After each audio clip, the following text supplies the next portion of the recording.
సిద్ధి బుద్ధి వివాహ కథ. పురాణాల ప్రకారం బ్రహ్మదేవుడు సృష్టి ప్రారంభించగా సృష్టి అంతా వక్రంగా గందరగోళంగా కనిపిస్తుంది అని ఒక కథ చెప్తుంది. అప్పుడు నారదుడు, వినాయక పూజ లేకుండా కార్యారంభం చేశావు, అందుకే ఇలానే అయింది అని చెబుతూ గణేశుని ఆరాధించమని సూచిస్తాడు. బ్రహ్మ గణపతిని తీవ్ర తపస్సుతో పూజించగా ప్రత్యక్షమైన గణేశుడు జ్ఞానం, క్రియలు అనే అంతరంగ శక్తులను ఉపాసించాలి అని బోధిస్తాడు.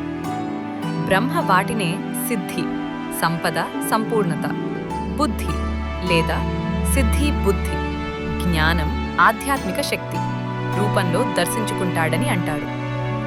ఈ ఇద్దరు దేవతలను గణేశుడికి వరుణులుగా భావించి లిఖిస్తూ ఉంది నారదుని ప్రేరణతో బ్రహ్మ సమక్షంలో గణేశుడికి సిద్ధి బుద్ధుల వివాహం జరిపించాడని కథ ఉంది.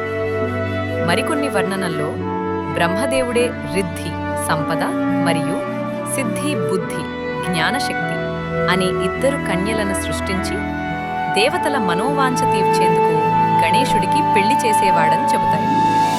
వీరితో గణేశుడికి శుభఫలం మరియు లాభం, సంపన్నత అనే ఇద్దరు కుమారులు పుట్టారని కూడా కొంత పురాణ ప్రస్తావనలో కనిపిస్తుంది.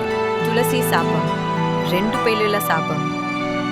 మరో ప్రసిద్ధ గాథలో గణేశుడు గాఢ తపస్సులో ఉన్నప్పుడు తులసీదేవి ఆయన రూపం, తపస్సు చూసి ఆకర్షితురాలై ఆయనను వివాహం చేసుకోవాలని కోరుతుంది అని చెబుతారు. తాను బ్రహ్మచారి అని, వివాహం చేయబోవటం లేదని గణేశుడు స్పష్టంగా నిరాకరించగా మనస్తాపానికి గురైన తులసి, నీకికు 2 పెళ్లిళ్లు జరుగుతాయి అని శపించిందని ఈ కథలో ఉంటుంది. దేవతల వివాహాలకు అడ్డంకి కథ. కొన్ని ఉత్తర భారత కథల్లో తన విభిన్న ఆకృతి కారణంగా ఎవరూ తనను పెళ్లి చేసుకోవటానికి సిద్ధపడరనే భావనతో గణేశుడు మనస్తాపానికి గురవుతాడు అని చెబుతారు.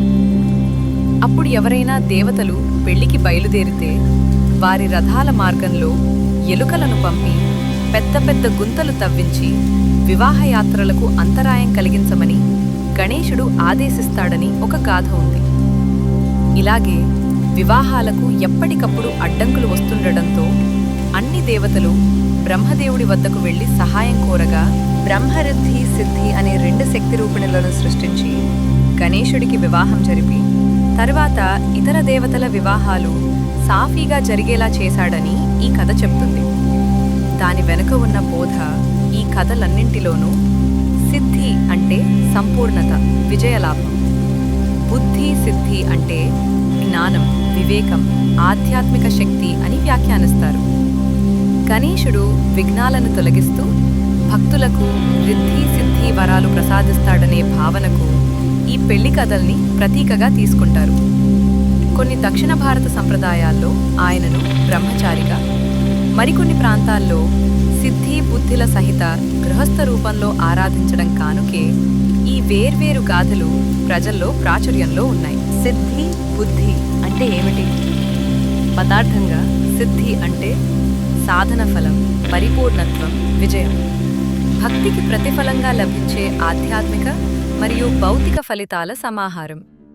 బుద్ధి కొన్ని గ్రంథాల్లో రిద్ధి, సిద్ధి, బుద్ధి అనే జంట అంటే జ్ఞానశక్తి, వివేకం, లోతైన విచక్షణ. గణేశుడు విఘ్నేశ్వరుడిగా ఆరాధించబడే సమయంలో భక్తులకు భౌతిక సమృద్ధి, రిద్ధి, సిద్ధి కూడా, ఆ సమృద్ధిని సరిగ్గా ఉపయోగించే జ్ఞానం, బుద్ధి కూడా కలిపి వరంగా ప్రసాదిస్తాడనే భావన ఈ ఇద్దరు దేవీల రూపంలో ప్రతితీకీకరించబడింది.